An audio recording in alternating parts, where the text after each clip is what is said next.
Hi hello friends, welcome back to my channel AparnavenkatAVvlogs. అందరూ ఎలా ఉన్నారండి? నేనైతే చాలా బాగున్నాను. మీరందరూ కూడా చాలా బాగుండాలని, సూపర్ డూపర్ హ్యాపీగా హెల్తీగా ఉండాలని కోరుకుంటున్నాను.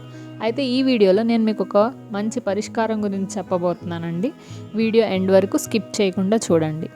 చాలామందికి ఏవో ఒక హెల్త్ ఇష్యూస్ ఉంటూ ఉంటాయి. దానివల్ల హాస్పిటల్ బిల్స్, డబ్బులు ఖర్చు అయిపోయి రావడం, లేదంటే ఎప్పుడు ఏదో ఒక అప్పులు కట్టాల్సి రావడం, లేదంటే ఇంట్లో మానసిక ప్రశాంతత లేకపోవడం, ఇలాంటివన్నీ జరుగుతూ ఉంటాయండి.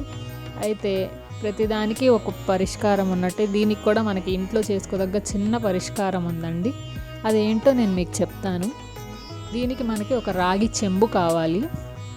ఆ రాగి చెంబుతో ఏం చేయాలి, ఆ రాగి చెంబుని ఎక్కడ పెట్టుకుంటే మనకి ఇంట్లోకి లక్ష్మీదేవి వస్తుంది. లక్ష్మీ కళ అంటే కేవలం డబ్బులు మాత్రమే కాదండి, ఇంట్లో ప్రశాంతంగా ఉండటం, వచ్చిన డబ్బులు నిలవటం, అందరూ సంతోషంగా ఆరోగ్యంగా ఉండటం, దీన్ని కూడా లక్ష్మీ కళే అంటారు. అయితే దీనికి కొంచెం పసుపు, కుంకుమ, పువ్వులు, కొంచెం పచ్చకర్పూరం, లేకపోతే సువాసన కోసం ఏదో ఒక అత్తర్ లాంటిది, ఇంకా అక్షింతలు, ఇవి కావాలి. అయితే దీన్ని మనం గుమ్మానికి, ఇంట్లోకి వెళ్ళే గుమ్మానికి రైట్ సైడ్ పెట్టుకోవాలి. ఆ రైట్ సైడ్ మనం ఈ రాగి చెంబును అనేది పెట్టుకోవాలి. అక్కడ మనం ఒక పద్మం ముగ్గేసుకొని, చక్కగా ఒక ముగ్గేసుకొని అందులో పసుపు కుంకుమ వేసి ఆ రాగి చెంబుకి చక్కగా ఒక 3 లేదా 5 కుంకుమ బొట్లు పెట్టుకొని, పసుపు గంధం కుంకుమ బొట్లు పెట్టుకొని చక్కగా అందులో ఆ పద్మం మధ్యలో ప్లేస్ చేసుకోవాలండి. అయితే మనం రాగి చెంబుకి ఎందుకు చేసుకుంటున్నాము అని అంటే కనుక, రాగికి చెడు గుణాలని అబ్జర్వ్ చేసుకునే, నెగిటివ్ ఎనర్జీని అబ్జర్వ్ చేసుకునే తత్వం ఉంటుంది. అలాగే ఇది పెట్టడం వల్ల పాజిటివ్గా అనిపిస్తుంది, ఇంట్లో అందరికీ మానసిక ప్రశాంతత వస్తుంది. అది అలా బొట్లు పెట్టుకున్న తర్వాత చక్కగా మనం దాన్ని నిండుగా నీళ్లు పోసుకోవాలండి. వాటర్ అనేది సగం సగం పోయకూడదు, వెలితిగా పోయకూడదు. శుభ్రంగా ఉన్న రాగి చెంబులో మాత్రమే పోసుకోవాలి. చక్కగా కడుక్కొని బొట్లు పెట్టుకొని అలా వాటర్ పోసుకోండి.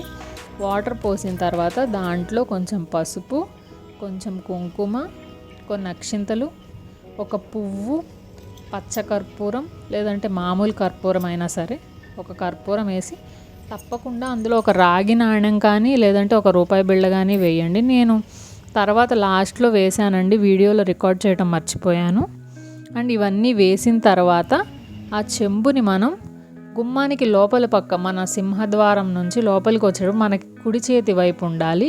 అలాగే అది కింద పెట్టకూడదు, ఏదైనా ఆకుని కానీ లేదంటే ఏదో ఒక ప్లేట్ని కానీ వేసి అక్కడ పెట్టుకోవాలి. ఇవి మనం ఎప్పుడు పెట్టుకోవాలి అంటే ప్రతి సోమవారం పెట్టుకోవచ్చు, పెట్టి గురువారం మార్చాలి.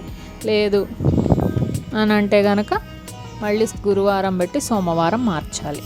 అయితే చాలామంది ఈ రాగి చెంబుని బయట పెడుతూ ఉంటారండి. బయట కాదు, గుమ్మానికి మనకి లోపల వైపుకి పెట్టుకోవాలి. ఇది చేయడం వల్ల నాకైతే చాలా మంచి జరిగిందండి. మీకు కూడా ఏమైనా ఇటువంటి ఇబ్బందులు ఉంటే కనుక మీరు ఇది ప్రయత్నించి చూడండి, మీకు తప్పకుండా మంచి జరుగుతుంది. ఈ వీడియో కనుక మీకు నచ్చినట్టయితే లైక్ చేయండి. అండ్ మరియు ఇలాంటి మరిన్ని వీడియోస్ కోసం నా ఛానల్ని సబ్స్క్రైబ్ చేసుకోండి.